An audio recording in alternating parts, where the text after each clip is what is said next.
First Sergeant Kep here with Company D, 2nd United States Sharpshooters. Captain Whitehall, Company D, 2nd United States Sharpshooters. And today we are going to talk about getting started in reenacting. And more importantly, why reenact? Yeah, it's a really broad question. No matter who you ask, you'll probably get, 100 people together and you can ask every single one of them, why do you want to reenact? And you'll probably get 100 different answers. You get the people that just want to go out, play soldier for a weekend, be hot and miserable in smelly wool uniforms. There's the people who had family members fight in the Civil War and they're trying to honor their memory.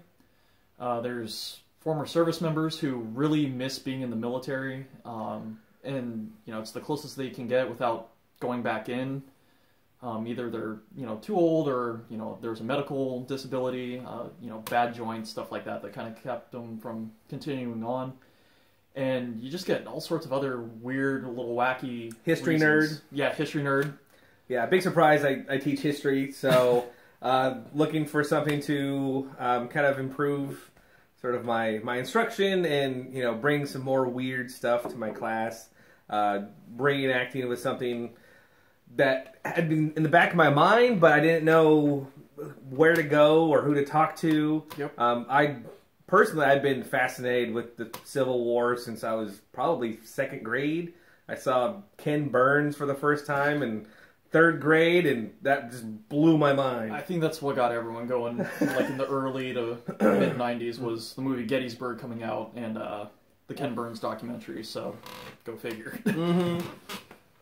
Yeah, so a lot of people get really involved into family ancestry. Yeah. And they may want to kind of explore the experiences of their ancestors. Yep. And that could also sometimes influence what unit you end up in. If you really want to, well, I was in this South Carolina unit, or I was in this Ohio unit, for example.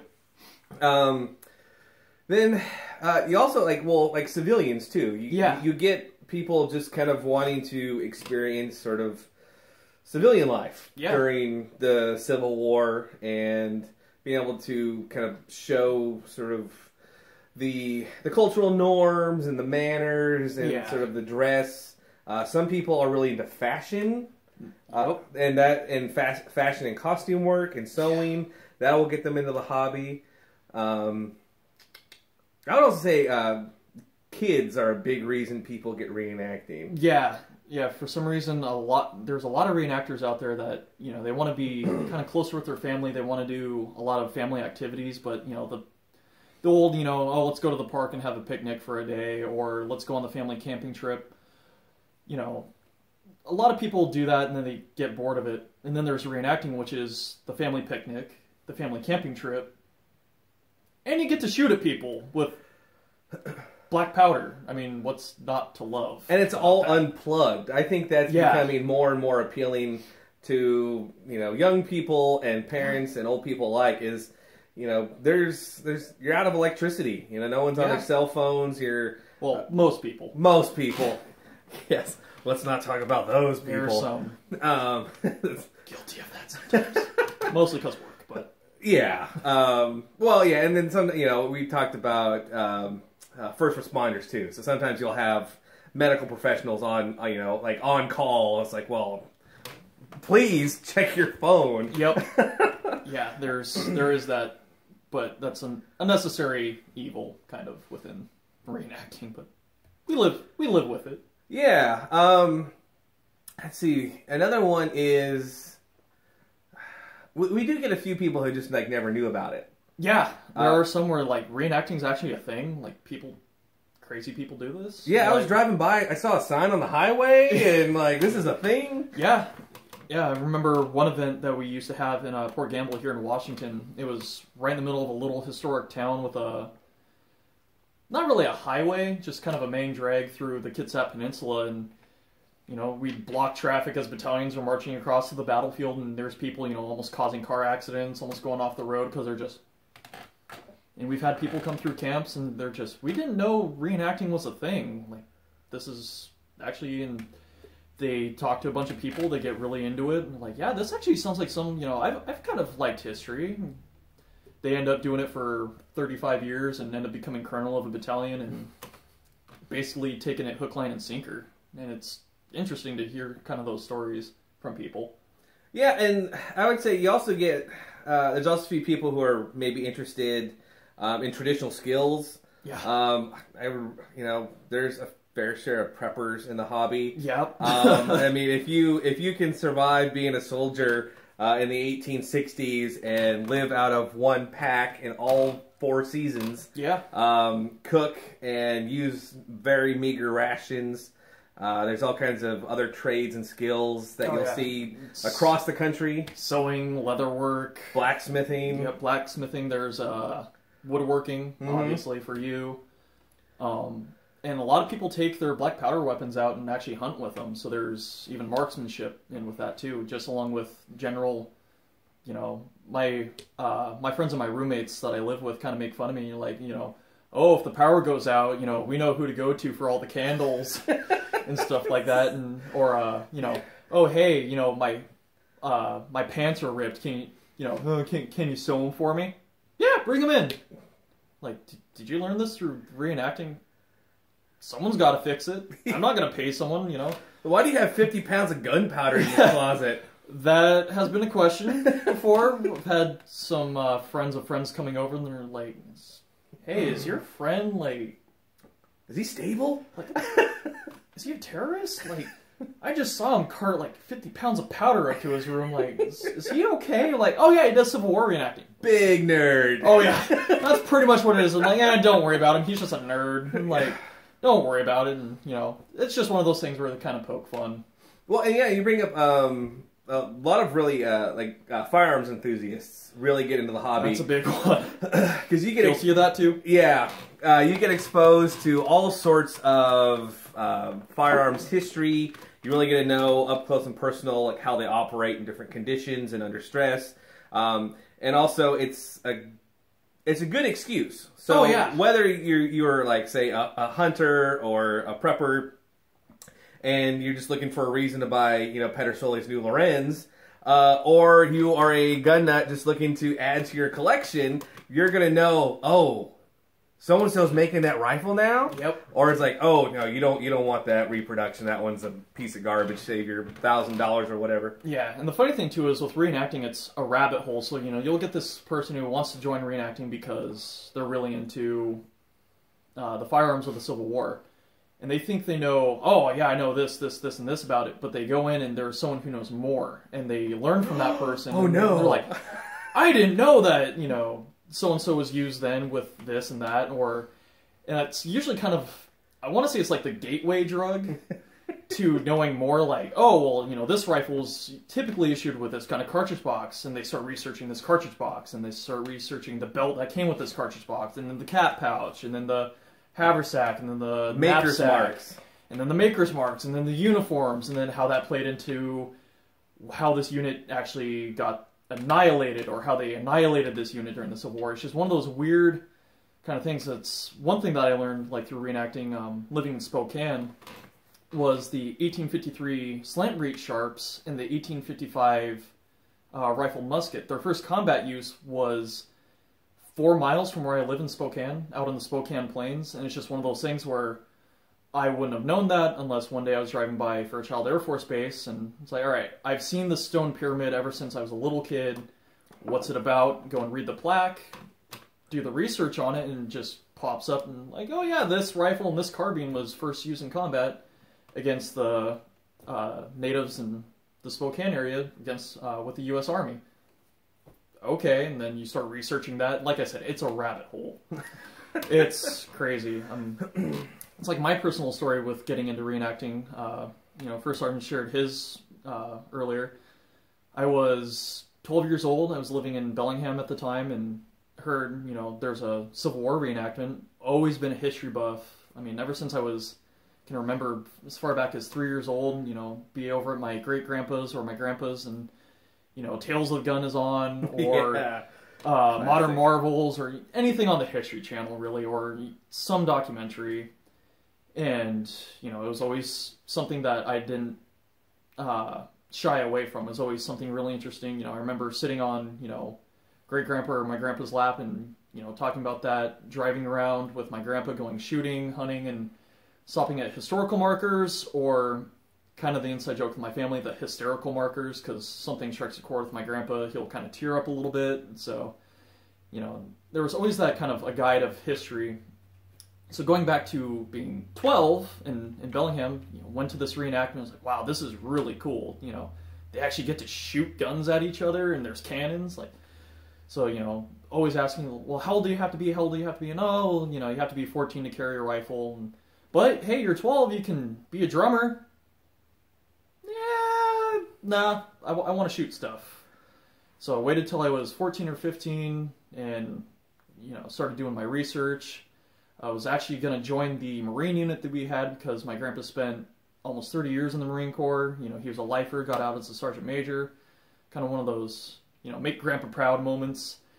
And then I saw the sharpshooters. I was like, okay, I'd never heard of the sharpshooters, and started doing research, and they were green, what? And really blew my mind. Started contacting the captain at the time, and 10 years later, here we are, and I'm in his position. So it's just one of those crazy things. Yeah, just fair warning, if you're considering like a sharpshooter unit, once you fire one of these, there's really no going back. So just consider this your fair warning. It's a drug.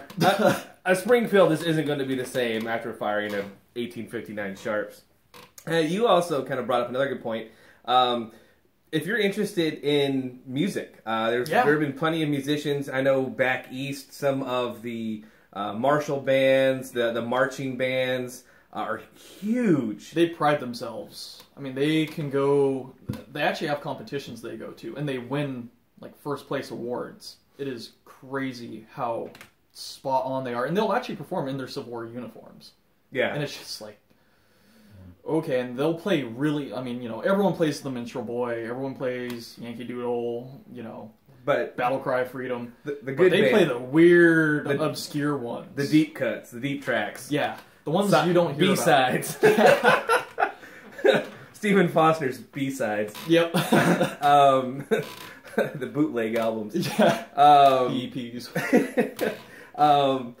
Yeah, so, and then, yeah, also too, I mean, if you're interested in music, for example, a lot of the instruments that you're familiar with today had sometimes slight or major differences during the war. Yeah. And you also kind of get to experience sort of the cultural and emotional and psychological significance of music in the military, and music as a broader part of life. Yeah. You know, it's just one of those things, like, not many people get together with their buddies on a weekend and just sit around and sing songs together. Especially 1860 songs. I mean, again, going back to like the whole roommates thing, you know, I'll be sitting in my room or sitting in my now work room, you know, sewing uniforms, listening to the Civil War music, and they'll just kind of, why are you listening to this? Just leave me alone. Like, I love rock, I love metal, that's always been my favorite genre, and, you know, same as my friends, and they're just like, why don't you, you know, play some Metallica, play some of this, you know, play some Iron Maiden. Nah, this is just... Some 19th century sea shanties. Yeah, you know, this just puts me right in the spot. This just puts me in the mood. Yeah, and then, yeah, I also say too, like, there's a lot of, it's a really fulfilling hobby. It is. Because you kind of, I would say for, like, at least for military, the biggest dream is sort of those moments when you're in the zone, where the 21st century blends into the 19th century, and you're just like, for a few brief seconds, you're there. And that is sort of like the pinnacle of reenacting, is how often and how long can you hit that zone. That immersion. And then, can you keep up to their mettle back then? Can you put up with the marches? Can you put up with the primitive military equipment that really wasn't designed for comfort or a whole lot of practical ability? It was still, I mean, the American Army then was very well kitted for the time, but it was still way behind as far as what we're used to today. Yeah, they didn't think of ergonomics back then. They just thought of, this is going to carry you, or, well, you're going to carry it, and it's not really going to carry you from point A to point B and fight. And they didn't really care, you know, oh, it's going to cause back problems in 5 years of you carrying this. Well, it's not our problem. You're just expendable. Which really kind of how things were back then, which times change. Yeah, and there weren't sappy plates in the 1860s. Yeah, I mean, can you wake up, wet from, essentially a rain sieve of a tent? Yeah. Can you eat the meager rations? Can you wake up in a snowbank if it snows in the middle of the night? Yeah. And that did happen. And yes. It still does. I mean, there's some events in the wintertime where they weren't expecting snow, and there's guys waking up in 2-3 inches of snow. Yeah, and you may also be interested in just sort of the historical research element of it. Some of, I would say, the better, more progressive units have some pretty ongoing friendly competitions of who can find what resource, what journal entry, what lost set of papers that were never released. Oh, yeah. And you kind of earn some bragging rights as far as like who can accumulate or find this. Well, actually, this soldier from this unit on this day carried this item, so I have documentation. So documentation is sort of like our unit's badge of honor. Yeah. It's like, where's your documentation? And then you get the other side of why people reenact is heritage. We kind of joke, with, unfortunately, some of our friends that reenact, south of Mason-Dixon, where it's, we call it ma-heritage. Yeah. There are some of the, but,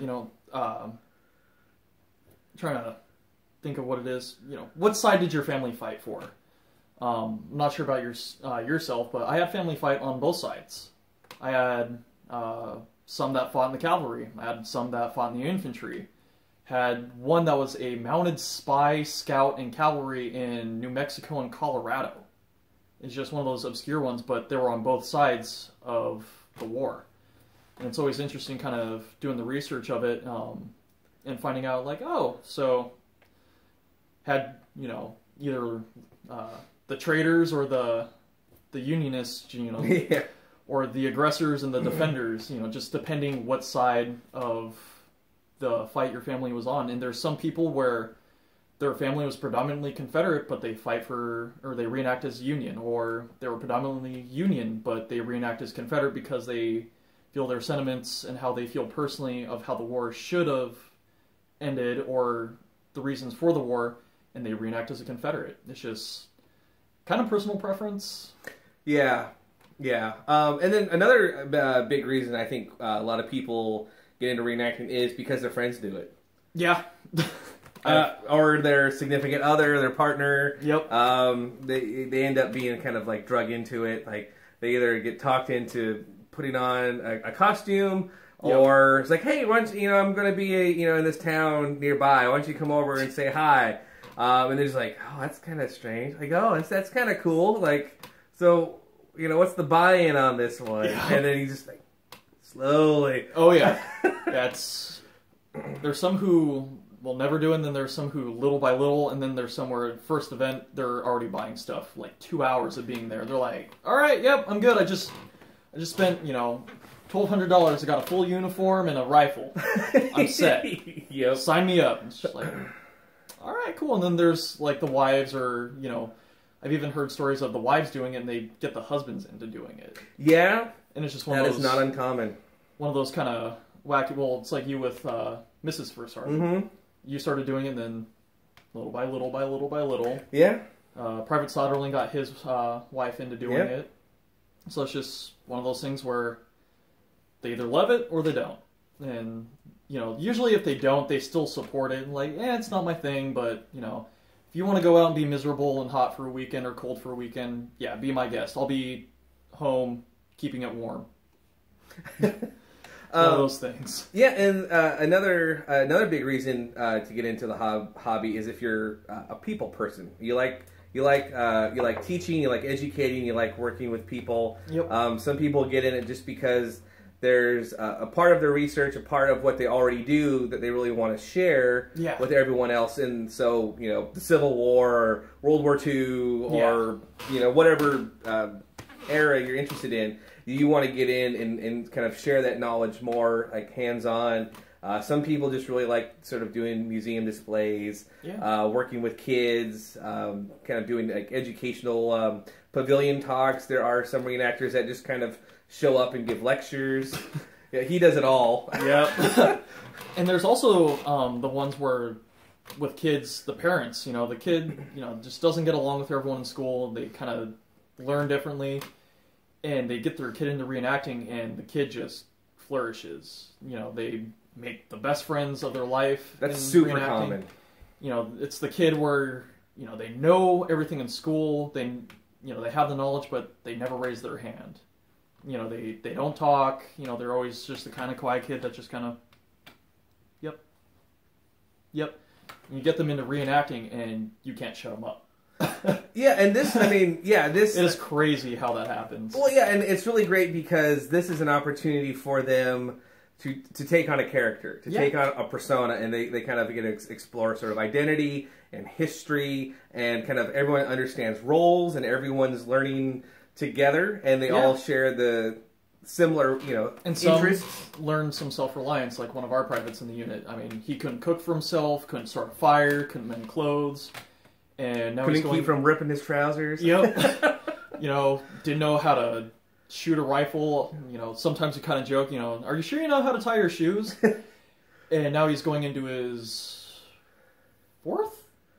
third or fourth season. Something just goes so fast. And now he's cooking for himself. He's mending his own clothes. He's getting into, you know, leather working, high-end gear. And he's, you know, he even says, you know, you took a socially awkward 14-year-old kid and I'm made him older. No. I'm breaking necks and cashing checks. You know, something like that. It's just, it's really cool to see how people can progress in reenacting, especially the young ones. Yeah, and I've seen a 6-year-old explain to an adult the differences in officer swords. Yeah. Yeah. I mean, like it's pretty powerful, and it's great because everyone kind of watches each other's kids. Like everyone can recognize, oh, they're with that unit, and they're going, oh, I saw them down at the river, or they're over at the barn for the dance tonight, or oh, hey, you know, I kept little Timmy out of the fire, and because that does happen. You get that little curious 3-year-old who's a pyromaniac and thinks everything belongs in the fire. Yeah, most reenactors are some level of pyromaniac. Yeah, some more than others. Well. Let us know some of why you got into reenacting, or why you might be interested in exploring more of the hobby. We're always here to kind of help point you in the right direction. So if you have any questions or would like some more information, if we don't know the answer, we'll try to point you in the right direction.